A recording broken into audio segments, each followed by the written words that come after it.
So right now, the next step in building a party of the left, 2 minutes and 26 seconds here. The next step here in building a party of the left is, like I said, although the purpose of a party of the left is not running candidates in elections and winning elections, we have to do that. And so the next step is going to be, we're going to have to achieve ballot access in all 51 states.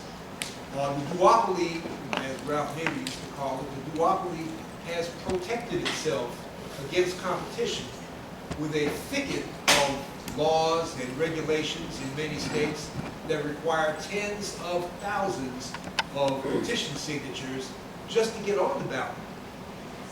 I live in Georgia.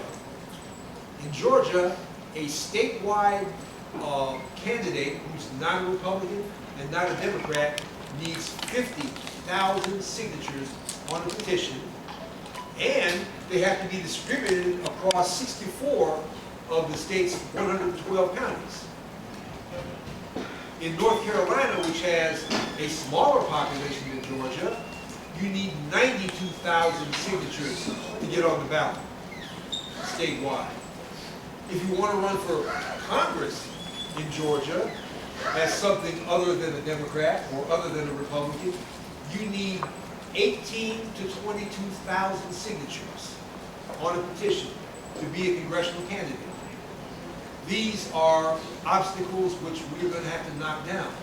The 11th Circuit Court of Appeals 2 weeks ago in Georgia ruled that that these ballot access restrictions were not sufficient for the court to recognize them and to give us relief.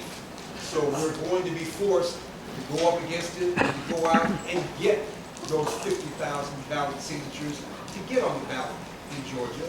We're going to be forced to do the same thing in North Carolina. We may be forced to do the same thing in Pennsylvania. They've done it before in Pennsylvania, as I understand. But the Green Party nationally and the Stein campaign also are, we hope, we think, committed to running through 51 states and getting on the ballot everywhere. Now, what's the value of being on the ballot everywhere? The value of that then is, there's another step after that. The value of that is that if you can be on the ballot in these states one time and get 1% or 2%, depending on which state we're talking, of the vote, then you are entitled to a ballot line for anybody who wants to run on your party's ticket for any partisan office, from governor to dog catcher. So that means that if we can get on the ballot in 51 states for a Green Party candidate, then in all those states where we get 1 or 2%, in all those states where we get 1 or 2%, then the next time somebody wants to run for state senate or sheriff, I mean, how many of us would a sheriff, a county sheriff, by the way, does anybody know what a county sheriff does? What the most important thing a county sheriff does? Evictions. A county sheriff manages the jail in your county. Now, if we had a county sheriff candidate who was against mass incarceration and against the prison state, then that county sheriff candidate, the first thing that they do is say, well, okay, I do have to swear to uphold the law as it is, but I got all these people in my custody. I'm going to make sure they all get educations. I'm going to make sure they all get medical care right now. And he'd be in charge of finding out a way to make that happen. We can't run a Green candidate for sheriff in Georgia or Florida, let's say Georgia or North Carolina or Illinois or Indiana, because we don't have a permanent ballot line.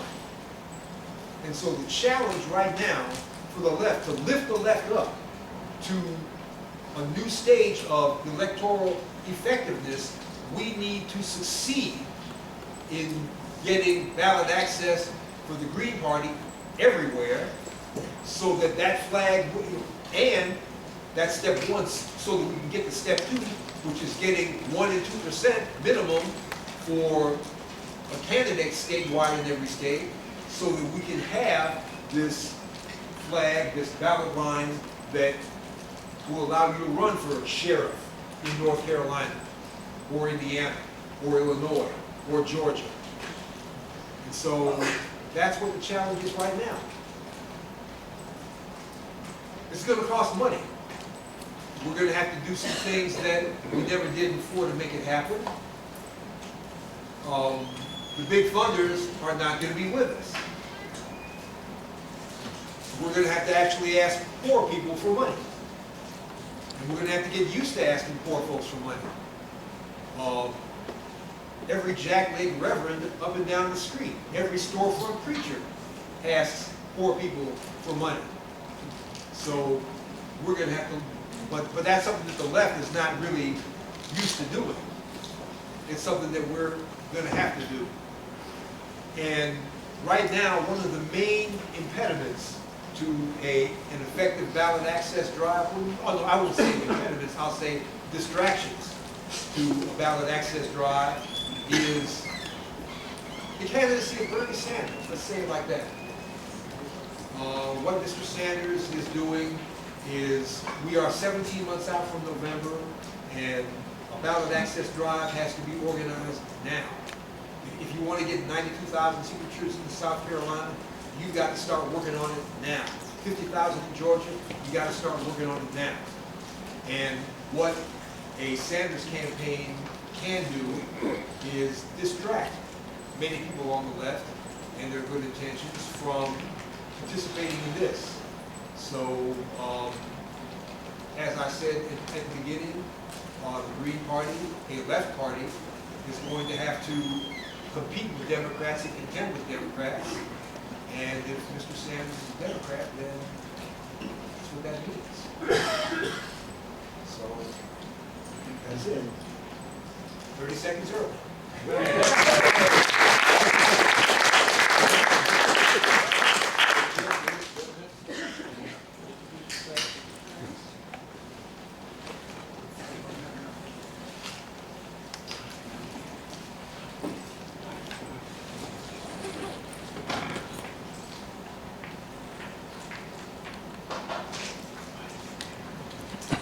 Hi, everybody. Thanks for being here. I'm Jill Stein. Could you move the mic so? I don't know if it's even working. No, it's not. Okay. All right. So I will try to talk loud. Can you hear me? Yeah. Okay, great. If at any point you can't hear me, just go like this, okay? And then it'll remind me. So like Howie was saying, you know, this is an emergency situation on many fronts, on the economy, on the environment, on our democracy. And we are not fixing it. You know, we're told we're in a recovery, but we know better. It's not a recovery for probably 80% of people who are out there. It's a recovery for the 1%. The rest of us are really in a state of emergency. So it really is time to mobilize, and the two political parties that got us here are not going to fix it for us. I think we know that. So there's actually, it's a really fabulous moment right now. It's kind of an historic opening. People know that in 2014, it was not really a victory for Republicans. It was a massive defeat for Democrats because their base no longer comes out. So many people could just not bring themselves to vote for Democratic governors and other, you know, candidates who were just hardly distinguishable from their right-wing opponents. So they didn't vote at all, and it was an all-time low turnout since the Second World War when people were overseas and couldn't be here to vote.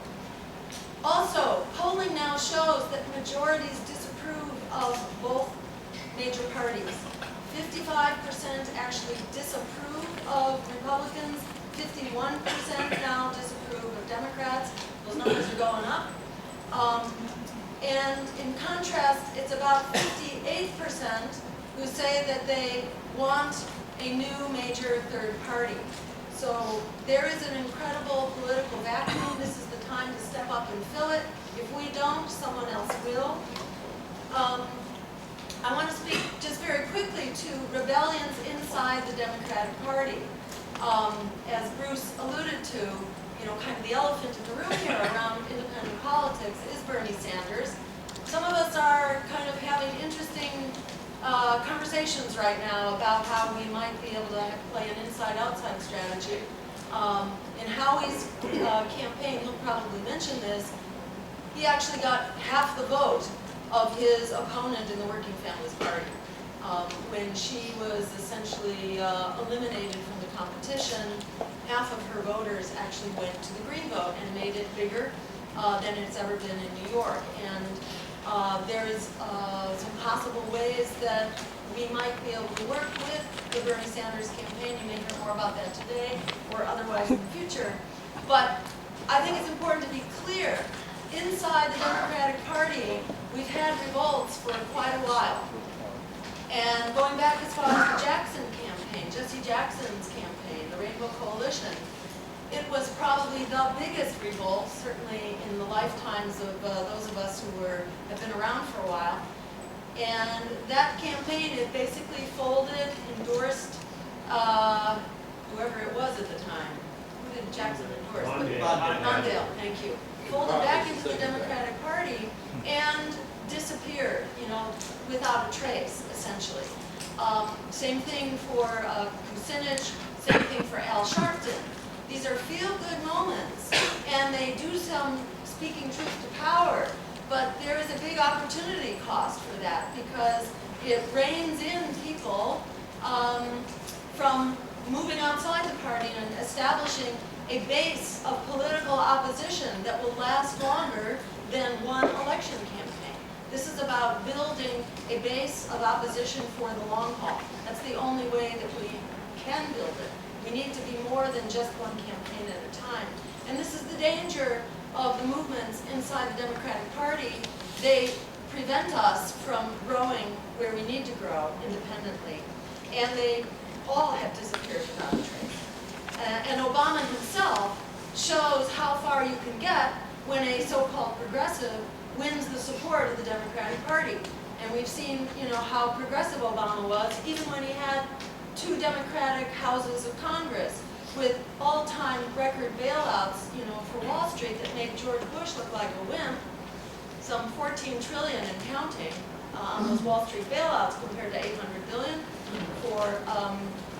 from George Bush, and so on. The expanding wars, the attack on our civil liberties. This is as far as we can really expect to go with a progressive inside the Democratic Party. So I find when people, ask about, well, what about the Bernie Sanders campaign? And, it's not like I don't have a conflict of interest, so don't take it from me. But, I think it's really important to point out to people, you really need to look at the track record of this kind of campaign and then decide if it's worth your time. Because at the end of the day, these internal rebellions endorse the corporate victor. So in this case, it's highly likely to be Hillary Clinton. And do people want to spend their time making phone calls, contributing dollars, knocking on doors to establish an infrastructure that will then be transferred over to, to Hillary Clinton or whatever other corporate Democrat wins the day? Opportunities for collaboration. In 2012, we got on the ballot in, I think, 36 or 38 states, but it was 82% of American voters had the opportunity to stand up and actually vote for the kind of world that we deserve. This time, as Bruce was saying, we are hoping and aiming for, every voter across the country. Building that ballot line, which has been used by other members of the progressive left, by the non-corporate left. That's what the ballot line is there for. And Howie and Brian's campaign was, a great example of that red-green collaboration. Our agendas have really grown together and become pretty much indistinguishable. So this really provides the infrastructure, kind of the framework for creating this party, this unified party of the left. It's not an abstraction. It's actually happening on the ground. And jointly working on that ballot drive basically opens up that power that Bruce was talking about, that political power to actually threaten the status quo. And in the words of Frederick Douglass, power concedes nothing without a demand, never has, never will. Having the power of that ballot line enables us to establish a demand in the political space and move forward from there. And so, I'm talking about collaboration here at the national level. I got 2 minutes, so I'm almost done. Collaboration at the national level in a presidential campaign. It's both creating that political capacity to be on the ballot and to run candidates. It's also lifting up that vision. And the theme of our campaign is to bring the struggles of frontline communities, Black Lives Matter, working people, labor, the frontline climate communities, students struggling with debt. Those problems and those solutions, abolishing the debt, making public higher education free, like Bruce was saying, you're not going to find that somewhere else. Those kinds of solutions need to be the front lines of political debate. We've gotten taught in this country that the real issues are never mentioned in a presidential election. So our being in that mix enables us to bring the real struggles of everyday American people, these frontline struggles, for to end the massive prison militarized state that we have, to downsize the military, to abolish student debt, to make a job at a living wage a human right, and the right to organize, the right to health care as a human right, and to education. This should be the subject of debate. And we have found in the couple months of our exploratory campaign that there's enormous interest. There's a rolling boil out there. As much as people don't want to participate in the 2 major parties, people are really hungry. Those polls didn't lie. People really want to build this opposition party that's going to be there for the long haul. So I really encourage people to plug in and become a part of that. I should mention also, we now have 2 legal cases that are close to being filed, so stay tuned, because these are cases to sue the Commission on Presidential Debates to open them up, to ensure that our voices will be heard.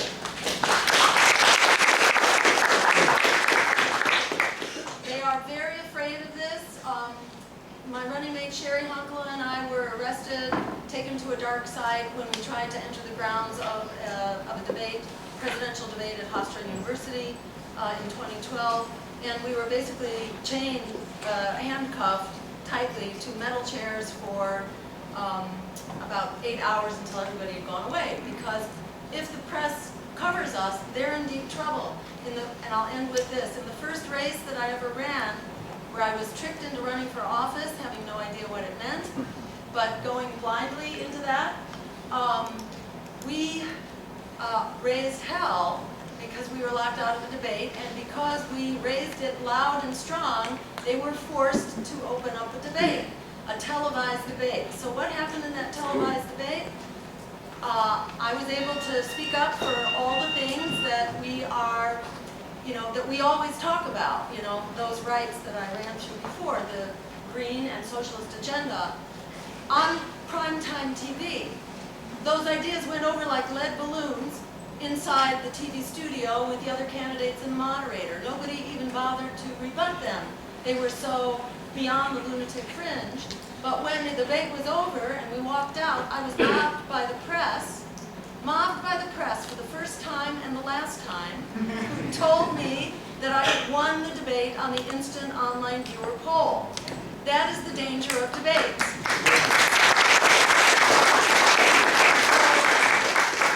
One of these days, things are going to change, like they are changing in Greece with Syriza, that went from 3% to 38% over the course of about 5 years. Same thing in Spain and Podemos. We are on that trajectory. At some point, we are going to break through. Chance favors the prepared mind. History favors the prepared political party. We need to form that party right now. Thank you.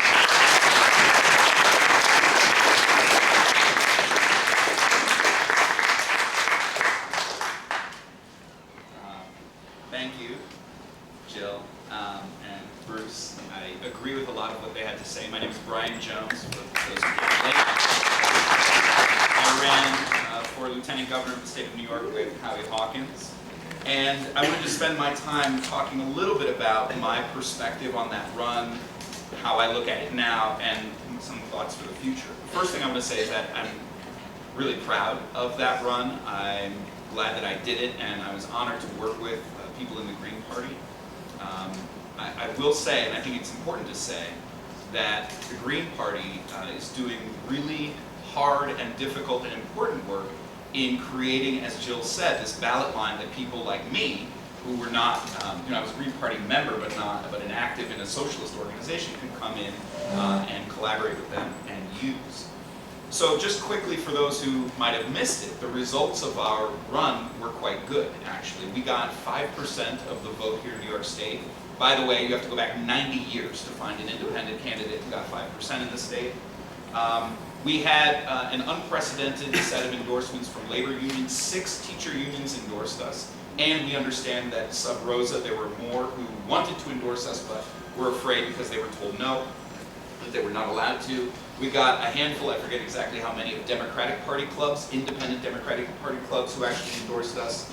And lastly, I would say, and how we mentioned this briefly, that we made a contribution to building and strengthening the movement in the state for educational justice and against the neoliberal reforms that have been raining down on teachers, students, and our schools.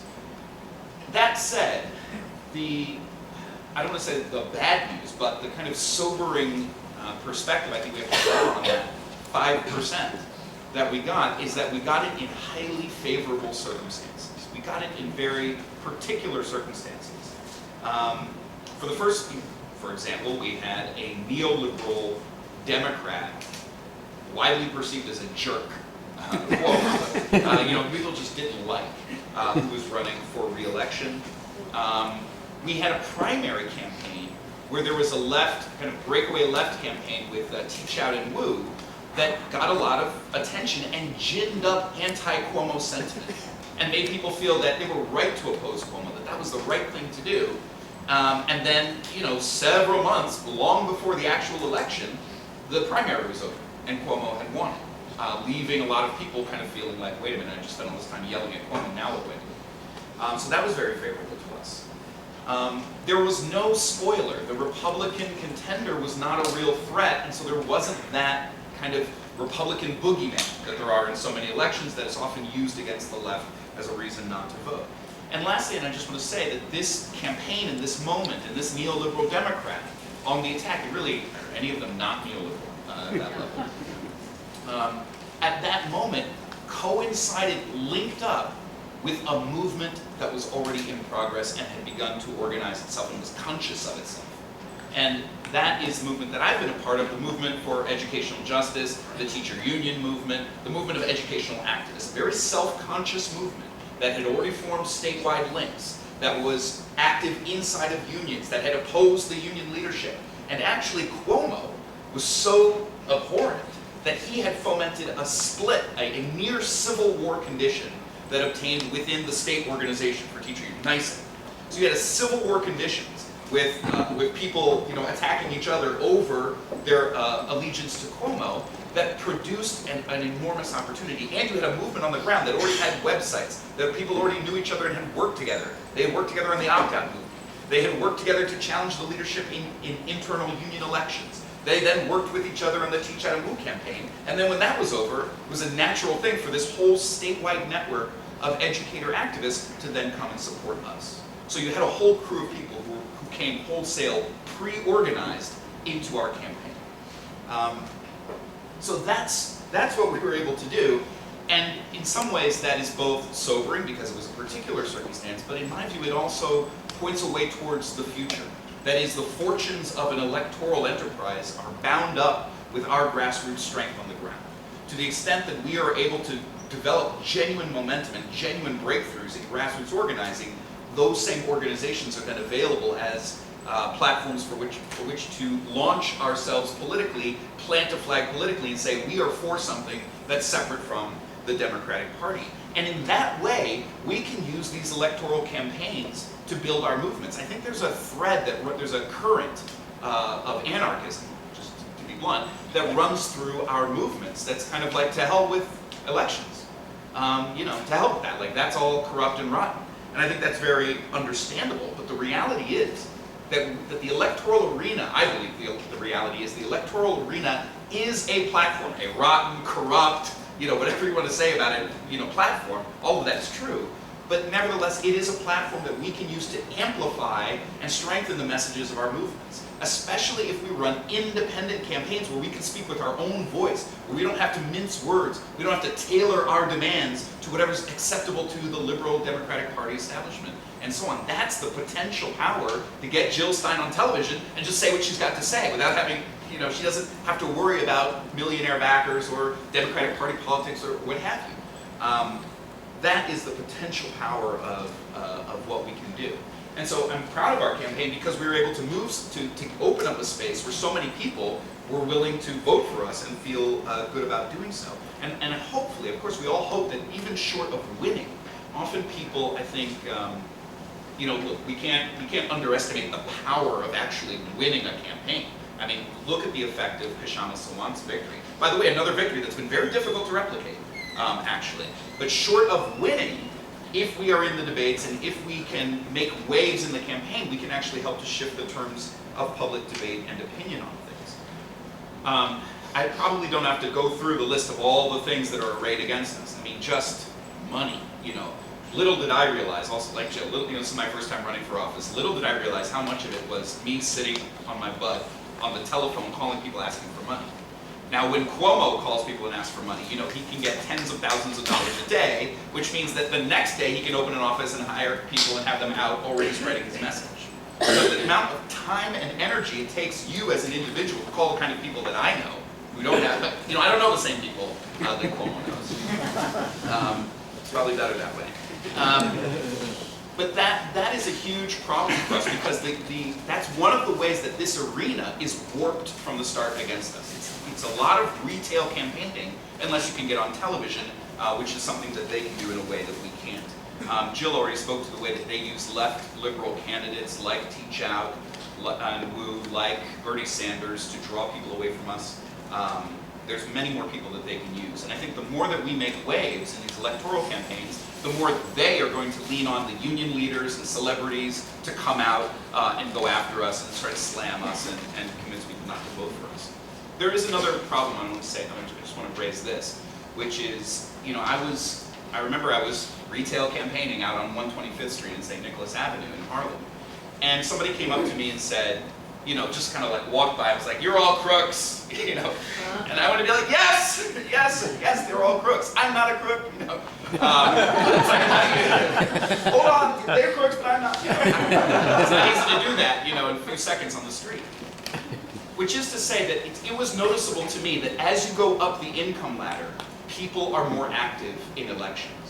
Like, you know, there were people who were like professional type friends of mine who organized a dinner party for me, you know, in somebody's very nice home, and it was a very lovely, you know, party, and I gave a little speech, whatever. It was like a left-leaning crew, and the host mentioned to me that I was standing in the same spot where de Blasio had stood. Which is just to say, you know, like, wow, I really arrived. But, whatever. But the point is that those people, as you go up the income ladder, those people have more faith and belief that this system works for them. That if they pull on these levers, something's going to change that's to their benefit. They're more active and organized in the electoral arena, and arguably for good reason, because it's tilted towards people on the upper income. You know, whereas when you go down to the street level, and like working class people don't vote in huge numbers, hate the both parties in huge numbers, are completely alienated from the process in huge numbers. And I think there's a way for us to have almost like kind of Bullworthian, you know, kind of campaigns, maybe, if you know that movie, where it's like, I feel like we have to be honest with people about how rotten, corrupt, and tilted against working people that system is, while asking them to vote for it and being honest with what it is that we hope to achieve about it.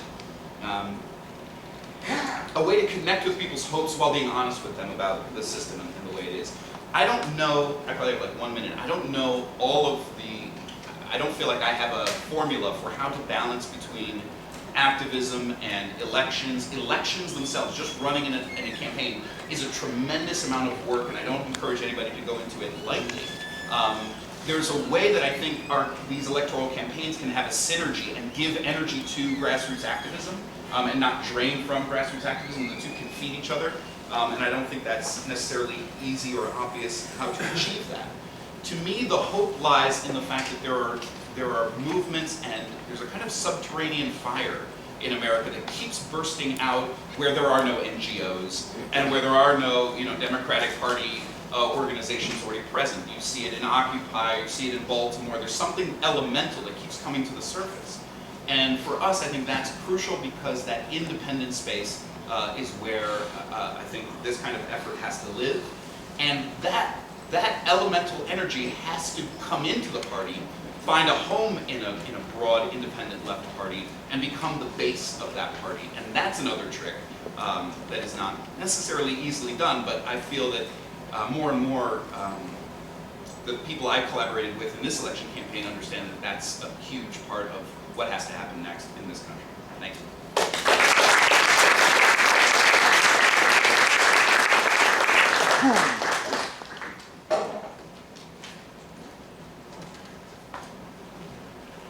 So as others have said, there's a historic opening for independent left politics in the U.S. The huge and growing anger at inequality, both in the U.S. and internationally.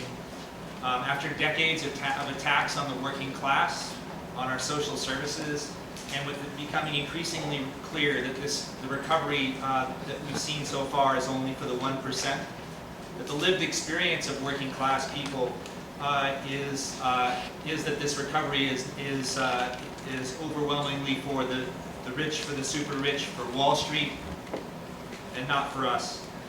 One of our members from our sister organization in Canada said recently that if your belly tells you you are hungry and the corporate media tells you that you are full, eventually you believe your belly and not Fox News.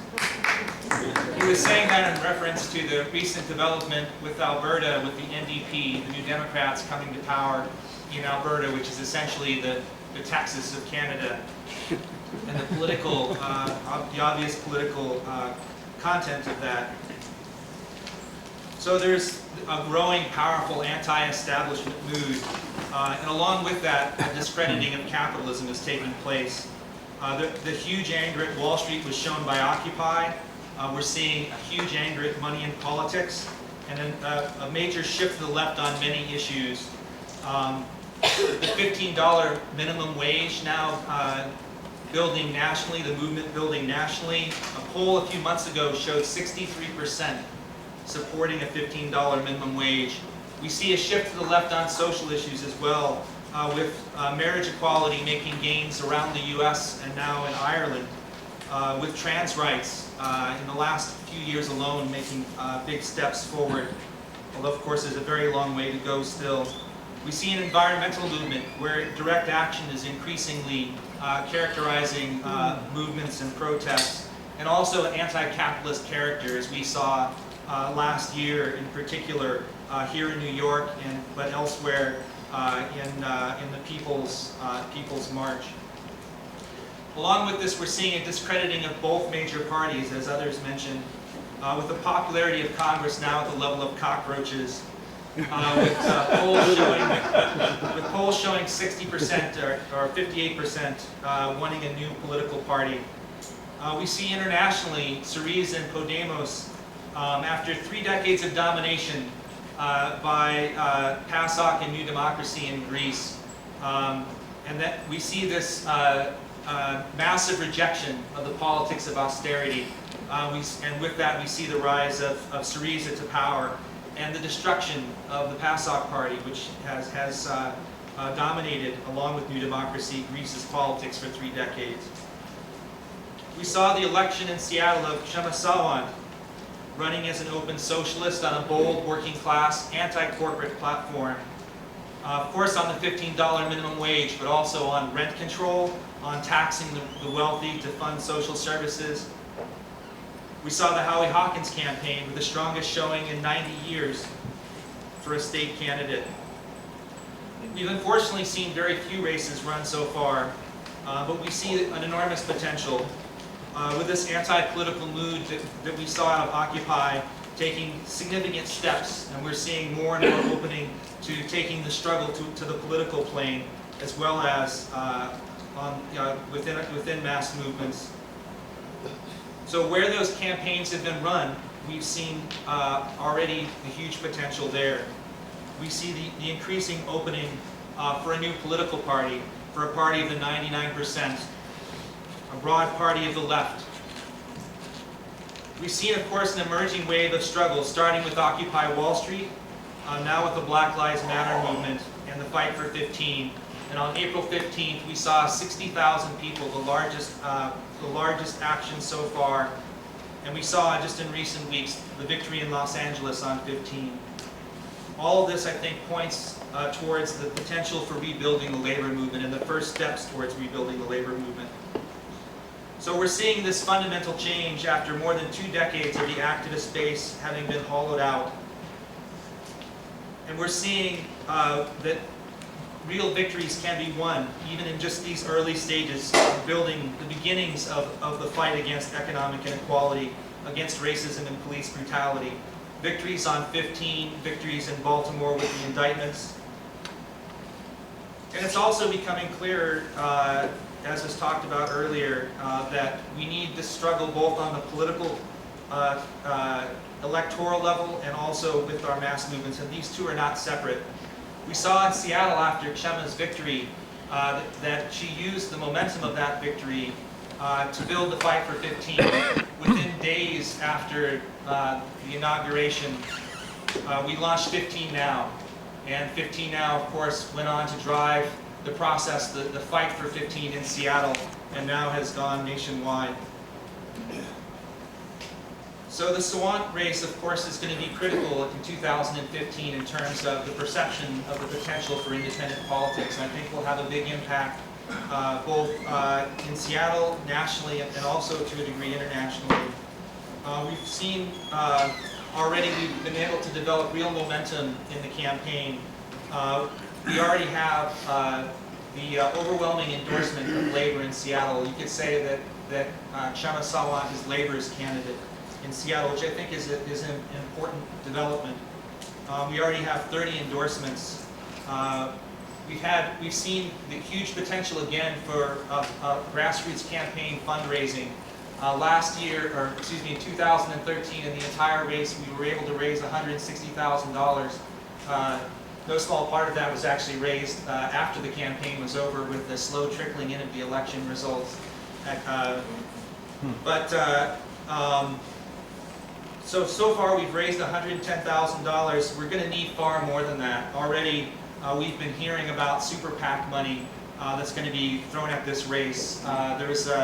We heard about rumors of this a few months ago, and then recently in a local publication called Publicola, there was a fundraiser held in which they used as a fundraising rallying pitch that there was going to be money coming in from top-tier donors nationally to fund the opposition to Chema Sawant in Seattle.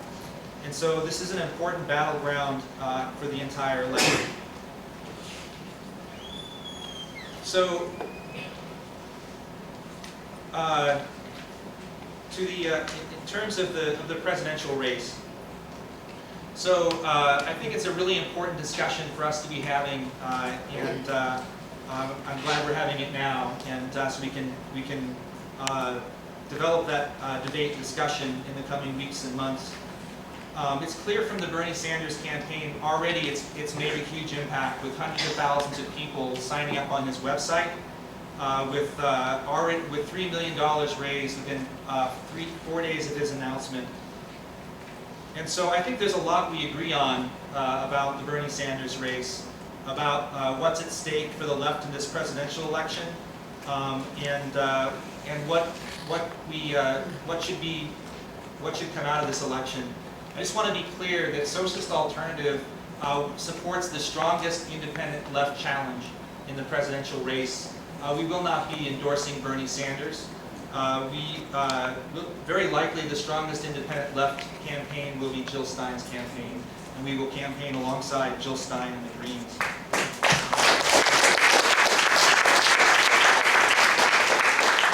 And also, we agree overwhelmingly with the critique of Bernie Sanders, that he has moved to the right, we think he's making a fundamental mistake as well in choosing to run the Democratic Party. But it's not about Bernie ultimately. The politics he's running on are gaining a huge echo. They're gaining a huge echo because he's talking about a political revolution against the billionaire class. He's talking about a $15 minimum wage nationally. He's talking about single-payer health care. He's talking about the climate crisis and a rapid transition away from fossil fuels towards renewable energy. And all of this is exciting and will excite, I think, millions of people. And so we don't want to let Bernie Sanders off the hook, and we don't want those millions of people to be pushed by Bernie into supporting Hillary Clinton after the primary campaign is over, because his campaign is headed towards a dead end. It's headed toward a dead end. He will not win the primary election. He will not win the Democratic primary. The Democratic leadership will do whatever it needs to do. I mean, they in a way, they don't mind that Bernie is running. You know, for them, it provides them a little bit of a bit of excitement in a race where people are not excited about Hillary Clinton. Although there will be a certain, there will be a strengthening lesser evilism. There's there will be a certain enthusiasm around the idea of having the first female president. But overall, there's not very much excitement, and she's doing her best to sound progressive. People know she brought together 100 advisors to tell her how to sound a little bit more populist. But I think overwhelmingly people are not fooled, and they are excited about the Sanders campaign. And so what we want to do is take the maximum number of people who are excited about Sanders' campaign, either passively or involved in the Sanders campaign. We want to walk out from that campaign into Jill Stein's campaign, or whatever the strongest independent left campaign is at that stage. And so there's a question. I mean, if we do nothing, maybe 10% of people will walk out of this campaign and will instead support Jill's campaign.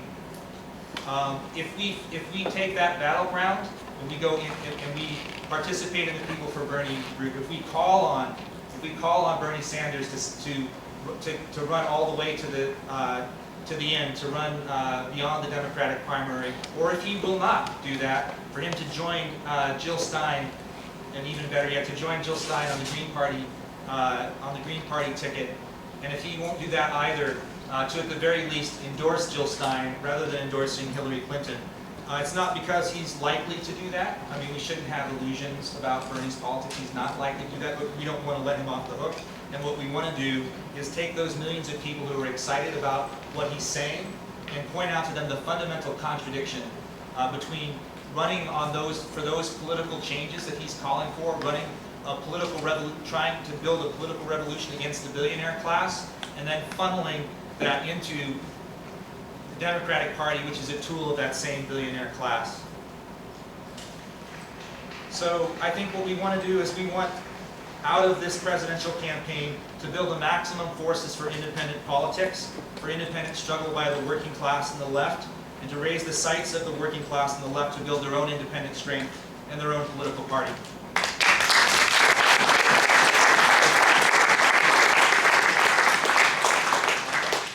Shaka, you want to say a few words now? Sure. Go ahead.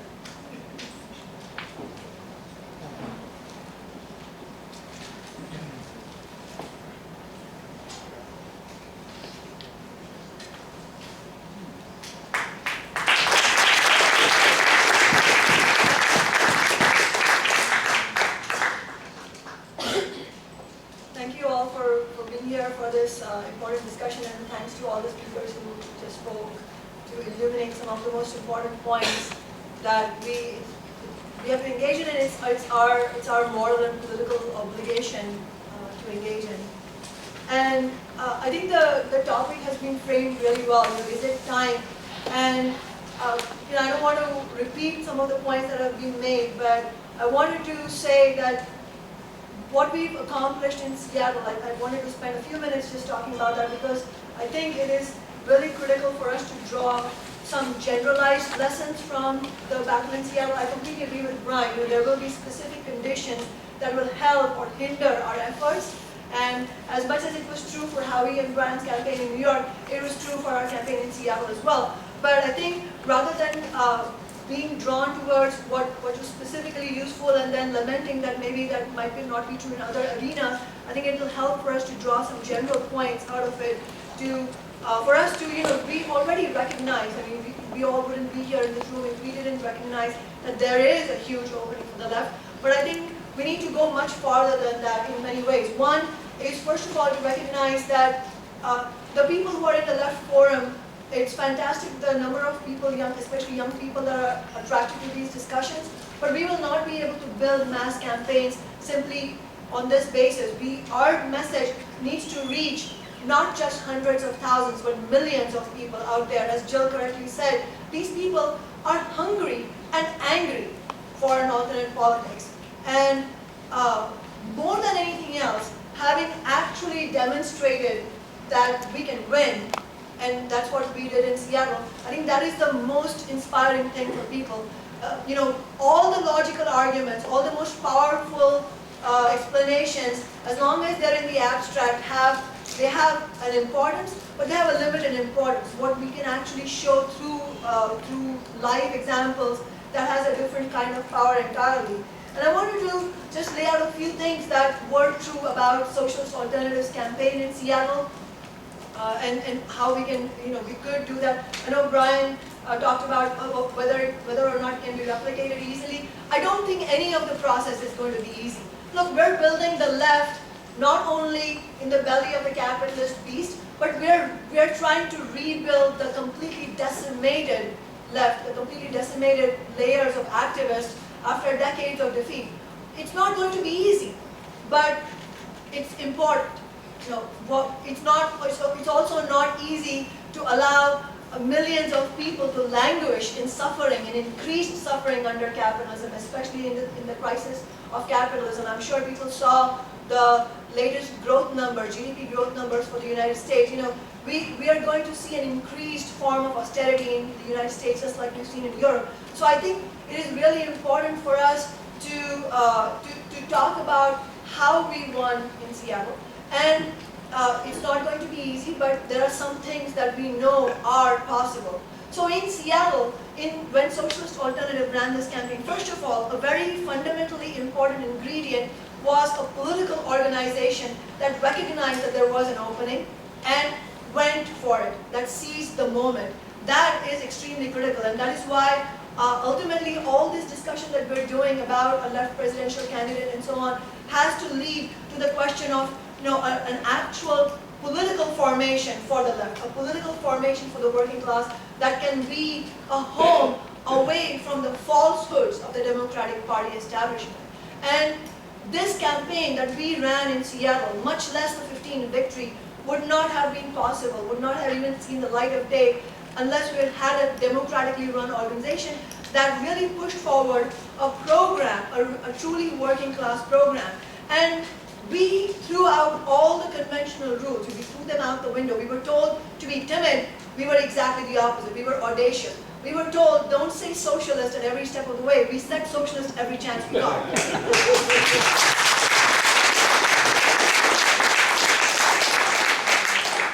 A lot of the people who have drunk the Democratic Party Kool-Aid told us, you're a first-time candidate, nobody knows you, you're just a teacher, on top of that you're calling yourself a socialist, please be willing to take money from anybody who's willing to donate to you. Now, it's a different story that big business is rational enough that they don't think I'm going to support them, so they weren't, it's not like Macy's and McDonald's and Starbucks were lining up to donate to us.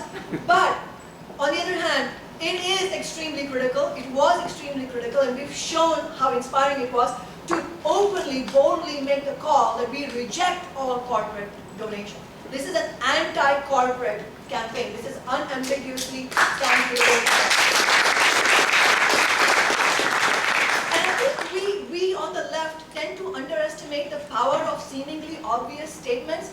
These are not obvious things for a whole country that lies in this political vacuum where none of the political parties speak to them, and they are completely just angry and just disgusted with corporate politics. These are not obvious points. These are things that people haven't heard before, not only from a genuine campaign, but from a genuine campaign that has a viable chance of success. This is something new for most of the generations that are alive today. So we really, we had an idea, Socialist Alternative had an idea that this was what people were looking for, and we've shown that this is possible. And this is not only possible in the face of the terrible conditions that most of the working people live in. It is possible in a city like Seattle, where even though there is a terrible wealth and income gap in the city, it's not immediately obvious. People to some degree do buy into the idea that, look, Seattle is a booming city, it has a 2% GDP growth rate, which is ahead of the national average. We have a construction boom. We do have a very low unemployment rate right now. Seattle is doing better than most cities are in the post-recession period. Despite all this, there is a deep hunger for alternate politics. And I think that the worst possible mistake we could make at this time is to not correctly recognize how much of an opening, how deep the anger runs. And so when we ran our campaign, we had just seen the protest by fast food workers around the $15 an hour demand, the demand to unionize. And it's also important to see the trajectory. All that energy also came out of the Occupy movement. So, movements don't run in a straight line, they build, but, and so they may appear disconnected, but in reality we are sort of building on the past, recent past. All of this would not have been possible without Occupy. So we ran our campaign boldly on a manifesto of $15 an hour for all minimum wage, all workers in Seattle, on a plan for affordable housing and rent control, and the call to tax the wealthy, super wealthy, and big business to fund mass transit and education. And it shook the city.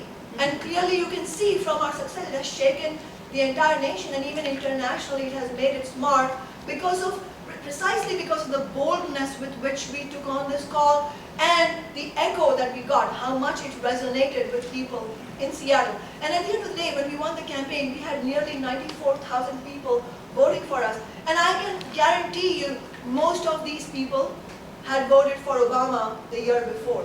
So we have to recognize the complexity that for most people, these issues, at least at first, until they engage in political struggle, don't appear in the form of one party versus another. What they're looking for is a fighter for them. And even though they may still vote, they may continue to vote Democrat, they recognize the potential of independent challenge when it comes up. And that is how we have to engage and move them forward by meeting them where they are and explaining why it is important to run this campaign. And after we won, as Calvin said, we immediately launched the $15 an hour movement. It has been a historic victory. We just saw Los Angeles passing $15 an hour, which is also historic.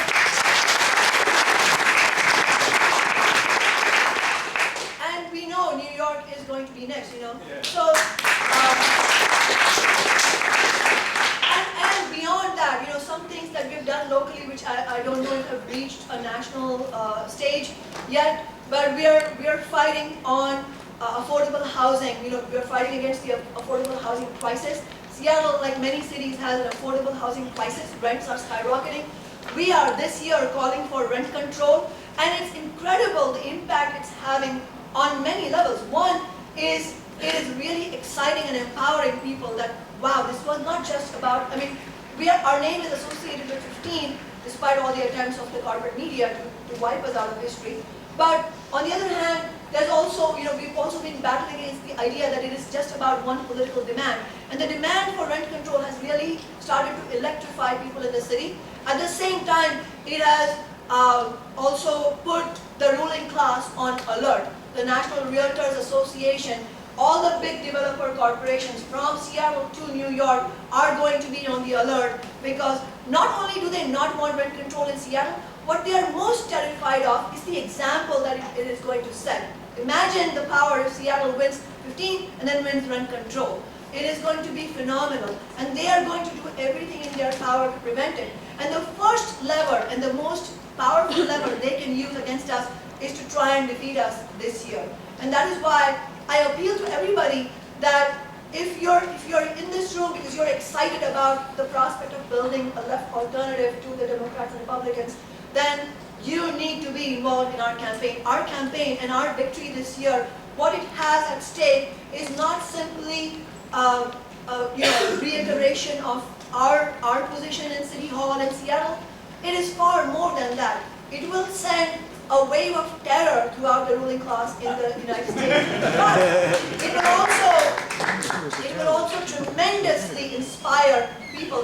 The possibility of actually achieving this not only once when the ruling class was admittedly asleep at the wheel, but winning it in the face of their massive opposition, of all the dirty money, of all the dirty attack ads, which I guarantee you will be coming in the next few months, of all the demonizing and vilification of one individual, namely myself at this point.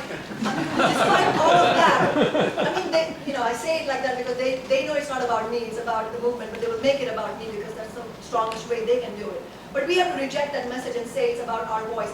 But if we can prevail in August this year in the primary and in November in the final election, imagine what a strong position. I mean, this would be absolutely historic to the level that Occupy and 15 will be pale, because it sets up the stage for real left politics, not just in the abstract or in the academia, but actually on the streets, in the workplaces, really injecting a boost into mass movements and having electoral politics very integrally connected to mass movements. That is the promise of this election campaign. So I urge you all to get involved, and for those of you who are going to be here tomorrow night, we have a fundraiser at the All Souls Christian Church. Am I saying that? Unitarian. Unitarian, All Souls Unitarian Church, and we have leaflets here. I urge you all to please come, help us make a vibrant fundraiser. Please donate money. I really could not agree with Bruce more. Poor people, working class people, people who are dedicated to social change have to donate to our campaign. This is our collective obligation, our collective duty. It is no sacrifice for Walmart to donate to my opponent's campaign. It will be a sacrifice for us, but I appeal to you to make the sacrifice.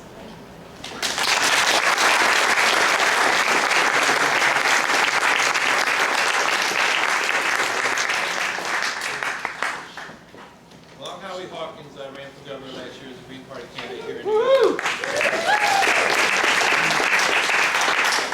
And I'm going to wrap up with a few remarks, and then we'll have time for questions and comments. The title is it time for a major independent party of the left? And as I said at the beginning, it is time. In fact, I would argue it has been time for a long time, because the objective conditions that the left has always seen as necessary for a break out of capitalism have been here. A working class majority. It has grown over the last century. It's better educated than ever. In other words, better prepared to govern.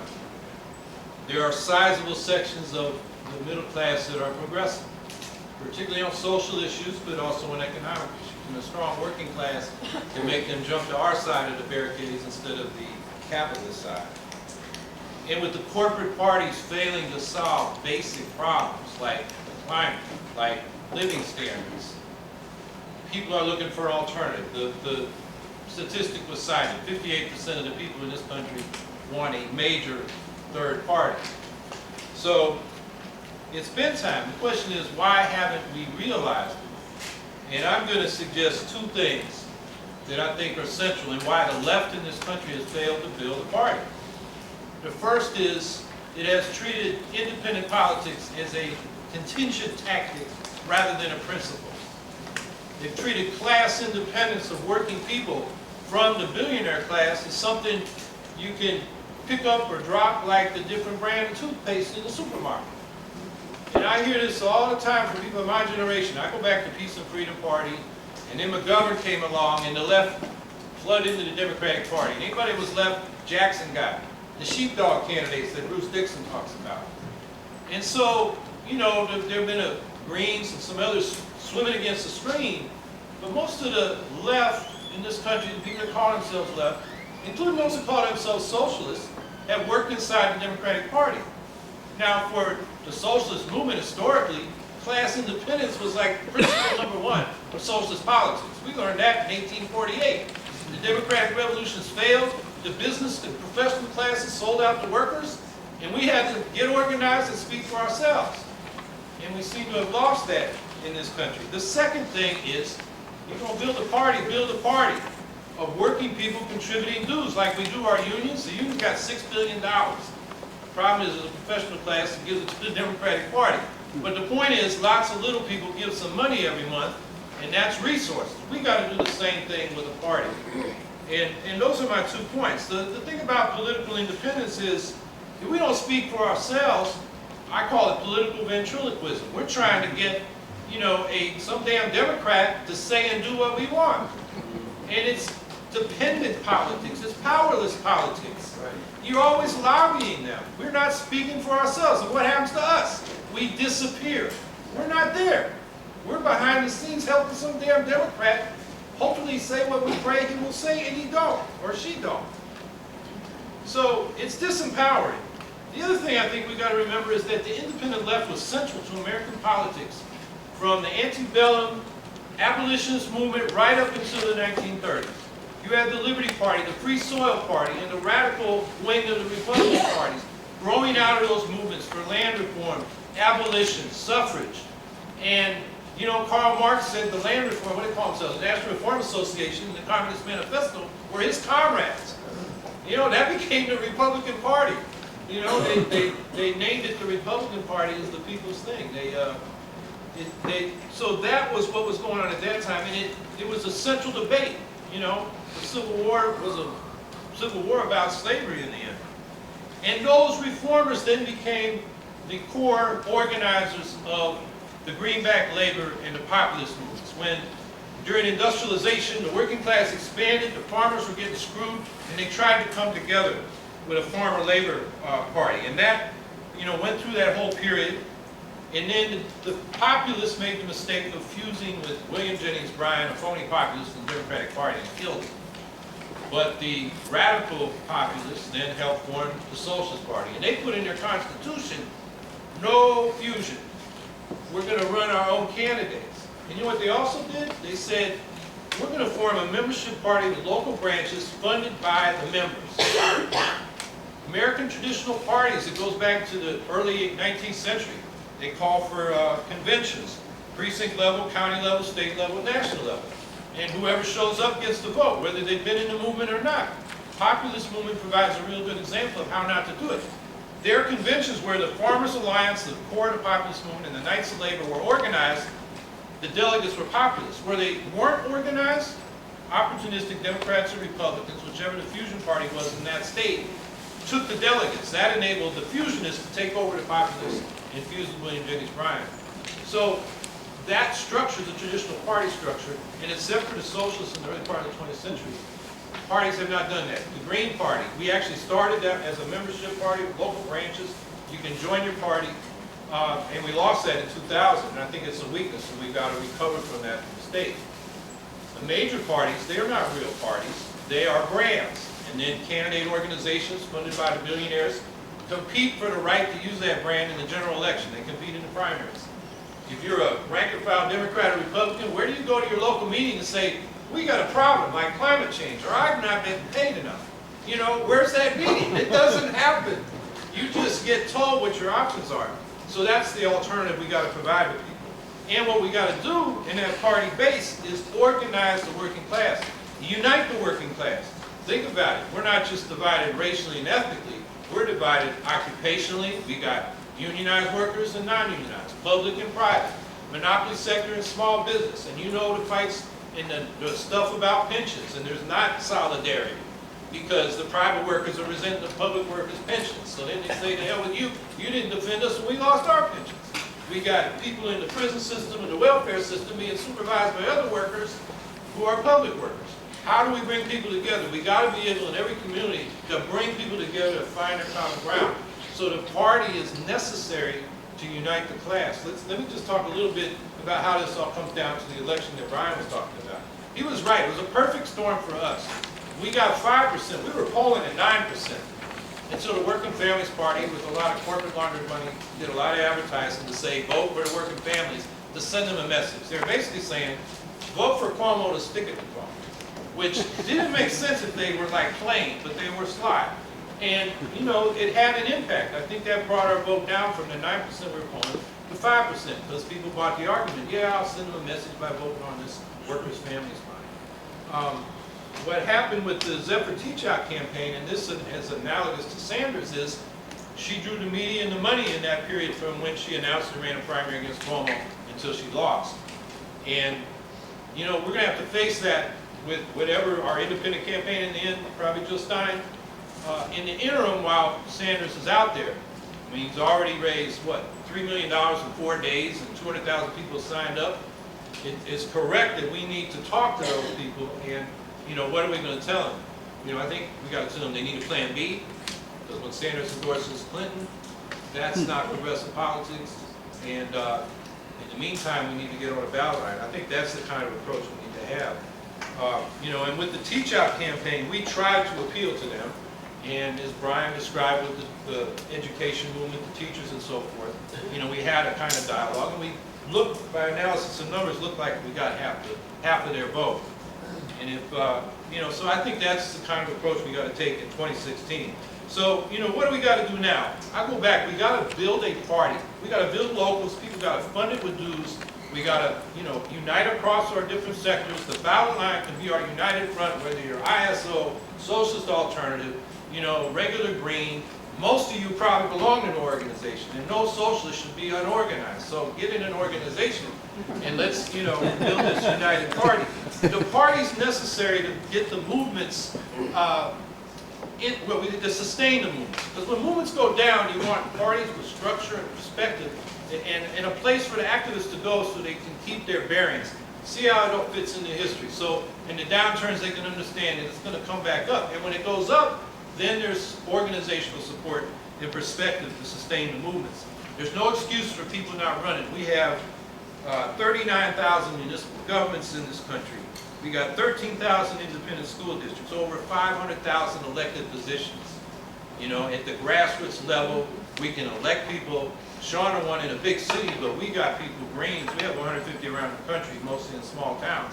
We need to replicate that, and then we can run credible races at the next level.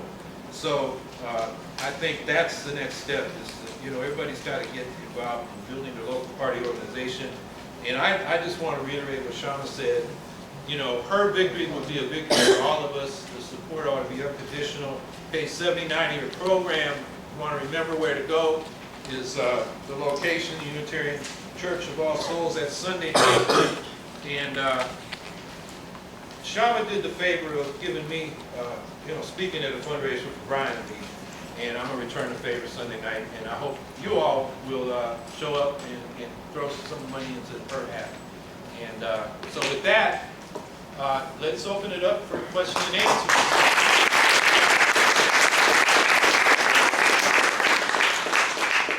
Comments. I'll ask you to, you know, try to limit your remarks to one, and then I'll ask the panel when they respond to a round of questions.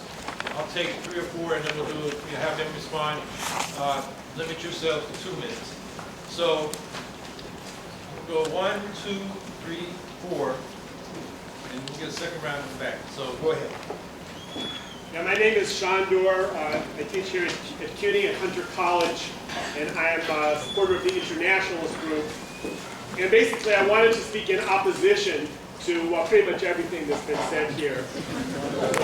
And I wanted to invite people to read this small pamphlet called If Donkeys Could Fly, Bernie Sanders and the Pressure Politics of the Opportunist Left. So I have a few very quick points. One goes back to the very beginning of the presentations tonight. Genuine leftists should not and would not run for sheriff. What do sheriffs do? No, they shouldn't. Genuine leftists would not, that is. Secondly, in a certain sense, it's a little embarrassing to have to make the point, which is a basic Marxist point, that the question is not the number of parties, but the class basis of the parties. And there is nothing working class about an independent bourgeois party. Both Socialist Alternative and International Socialist Organization, although they differed in some flavors of their approach to the Sanders campaign, have called on Bernie Sanders to run as an independent. Okay? Bernie Sanders is a capitalist politician. Not only is he a capitalist politician, he is an imperialist politician, an anti-immigrant politician like Ralph Nader, another capitalist, self-proclaimed capitalist that both of those organizations supported. You got your point? And after 2 minutes, and when I've used my 2 minutes, I'll sit down. 1 minute. 1 minute. The 2 minutes for to respond to a bunch of questions. So we're not going to do dialogue. We're going to have some questions and comments and then the response. So who's number 2? Okay, go ahead. Okay. Thank you for your Can I comments. finish my comment? You got the point. You had your minute. Okay. They wouldn't let you finish. I love everything I heard today, but what I didn't hear, and I don't know how we talk about this, and I know that Bernie Sanders is no damn good on this, is what we do about the war machine and figure that in. We're appealing on an economic basis, wages and education and Medicare and Social Security, and that's what Sanders is talking about, and that's what we care about. But nobody's talking about like more than half our budget going to war, and we're literally putting ourselves in danger by shooting people all around the planet. So I don't know how that fits into this discussion, but I'd love to hear from the panel. How can that empower us? How can we make common sense of it? How, if we're talking, can we say this is time to say this is not really national security, it's national insecurity? How can we be the new party that starts to educate people about how we can literally have a better life on our planet and not? Okay, thank you. And 3? This is kind of a concrete question for folks in and around the Green Party. What is the actual nuts and bolts process of getting nominated to be the presidential candidate of the Green Party? I think there's a convention in July. At what point can we say Jill is the candidate, not just the exploratory candidate, if that's the way it's going to come down? And then I'm just also curious, are there Greens around the country that are not behind Jill? Is there some kind of lukewarm countercurrent to forthright politics in the Green Party? Thank you. And who was your report? Go ahead. I'd like to disagree with you about the role of and the ultimate utility of fusion voting in New York. And by fusion voting, for those of you who are out of state, it means that in New York, the candidate can run on many different lines. You can only vote for him once, but all the votes are added up into one big pool. I think that that's a very useful tool in the long run and should be encouraged because it does chip away at the two-party monopoly. And it weans people off of that system, even if more gradually than you'd like to. That's one. Number 2 is I think that people are being a little too harsh on Bernie Sanders and a little too dismissive. I think you were wrong that Bernie is going to automatically endorse Hillary. I also think that what I will see. Okay. What the mayor said about her race in Seattle, I thought was hugely important. That she used the word socialist over and over again. We have to make that word become more mainstream and less toxic. Bernie Sanders did win as a socialist. His running now, regardless of what he ran as, will nonetheless add a little bit of legitimacy, just an incremental little nudge in the right direction. He's not going to win the Democratic nomination, at which point I will gladly go out and work my ass off for you, Ms. Stein. Okay, thank you. Questions? Let's get a quick response from the panel. We'll do another round. How about we do the reverse order on the panel? So you guys remember the order?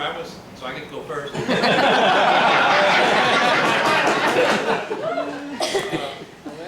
On the militarism question, you're right, and we've got to speak like King used to. Bombs in Vietnam are also exploding in our ghettos, and it's undermining our economy and our living standards. And make that connection. And you from New York? We need a candidate against Chuck Schumer, who's a militarist, next year. So that goes to everybody. That's, I think, we can bring it into the electoral arena. We can't just do anti-war protests and go home, and then Schumer take us for granted because we don't have a peace candidate running against us. I'm going to leave the Green Party stuff to Jill in terms of the nomination. On the fusion question, Look, Fusion was designed to get socialists and independents into the Democratic Party. Started here in New York, the American Labor Party, right wing of the labor movement, FDR, said, how do we get the socialists and the communists to vote for the New Deal and Roosevelt? So they formed the American Labor Party. And then as time went on, it went down the ballot. And I won't go through the whole evolution, but, you know, these parties get corrupt with all the patriots and they reinvent them. So the Liberal Party, you know, it ended up giving, you know, jobs, Giuliani, endorsing Republicans to get jobs for the sons of the chair of the party, Ray Harding. And now we got the Working Families Party. I heard Carl McCall tell black Democrats, black Democratic committees who said, what do we need this party for? We already got the Democrats. It'll confuse people. McCall said, Democrats are too conservative now. We got to give them a new look so they'll vote for us. And the Working Families parties, they're more worried about electing Greens, Greens getting elected than Republicans. They come to Syracuse to run against me, and they bring their organizers from Brooklyn, upstate organizers from Rochester, a bunch of suburban people that need maps to go around this ghetto district, and they had a bunch of competitive Republicans they could have fought. Instead, they fought the Greens. So that's what Fusion. That's the logic of Fusion. So you can't have dialogue. I see you want to speak, but that's my 2 minutes. So who is next? Shami, you want to comment briefly? Up to 2 minutes on what we said? You don't have to. Go I'd ahead. like to, but I'm not ready. Okay, Calvin. Yeah, you can stand up here, probably project easier.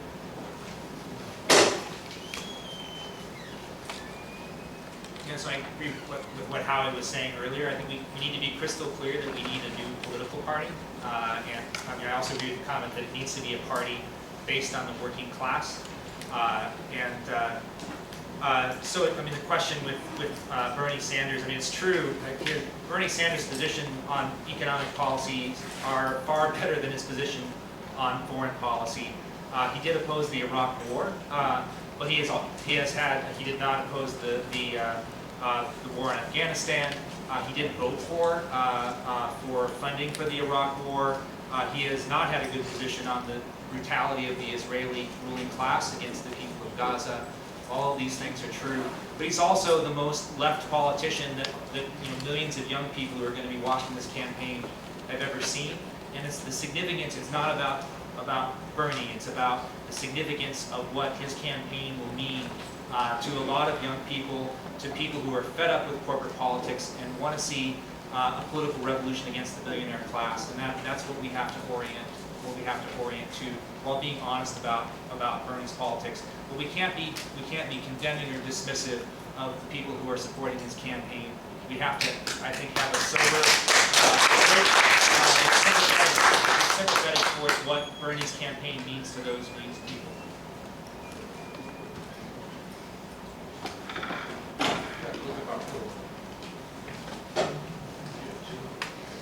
Yeah, about Alice's comment about the war machine. Yeah, absolutely, well said. And, I think we didn't really talk about policy here, but, had we, a lot of it would have been about the war machine and the military, and the fact that nothing else will work unless we massively downsize the military. It's extremely destructive, it puts us all at risk, and it diverts the resources that we urgently need here at home. We're not going to solve the climate problem while the military is, the biggest threat, not only to global stability, but to the climate and the biggest emitter of greenhouse gases. And in the last session that we did earlier today, that was a big point, that we have a state of emergency across the economy, across our ecology, across our democracy, our school systems, our healthcare systems. We talk about a convergent solution that enables us to create the jobs that transform the economy, not just transition it, but transform it in a deep and rapid way to get to 100% wind, water, and sun clean renewable energy by 2030.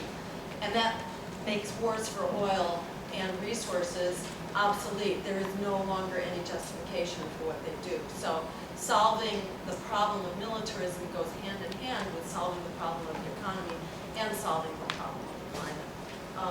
And then just about the Green Party's process, it's a state-based process, and most states hold conventions, which would be taking place about this time next year. And some states actually have primaries where anybody can vote. At this stage, we still have our campaign learned an awful lot in 2012 and developed a real head of steam, which is still going and building. And we established an exploratory campaign about 2 or 3 months ago. We are going to transition soon, so stay tuned for an announcement. And there really is no real competition. It was a real unifying campaign, and I think we emerged from that. And as we've been coming together in this race, I think the Green Party has never been more red and has never been kind of more focused and really clear about the work that we need to do going forward. So join the party. Thank you.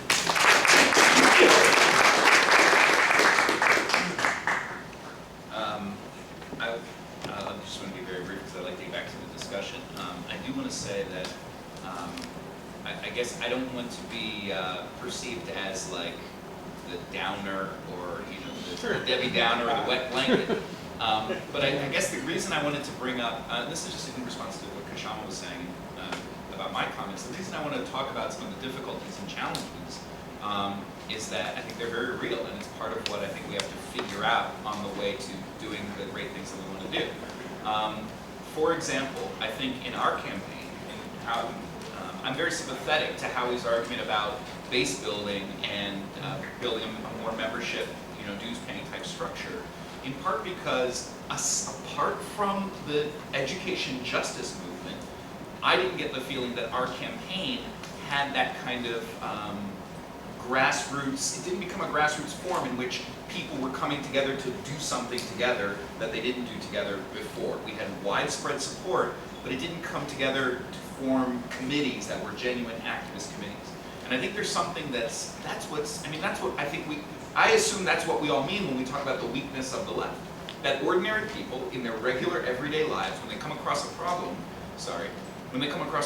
they don't instinctively know, the thing to do is get together with my people who also have that similar problem, and then we're going to use our collective power to do something about it. Those traditions, those organizations are missing, and so we're doing this and running these campaigns in a context where we're trying to recreate those traditions and recreate that grassroots strength.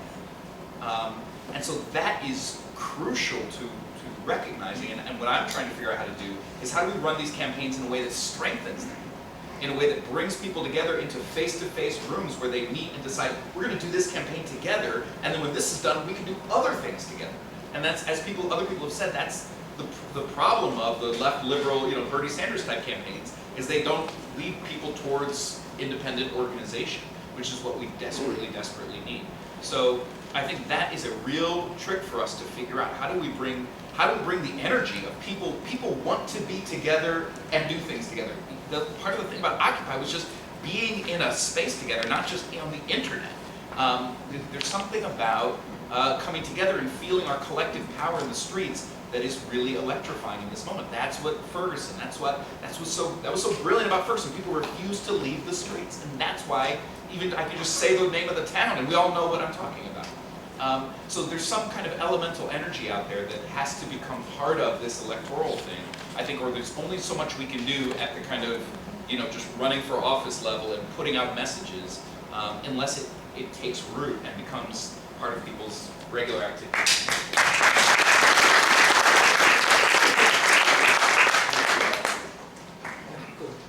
Go ahead. Let's take another round. I'm gonna try to get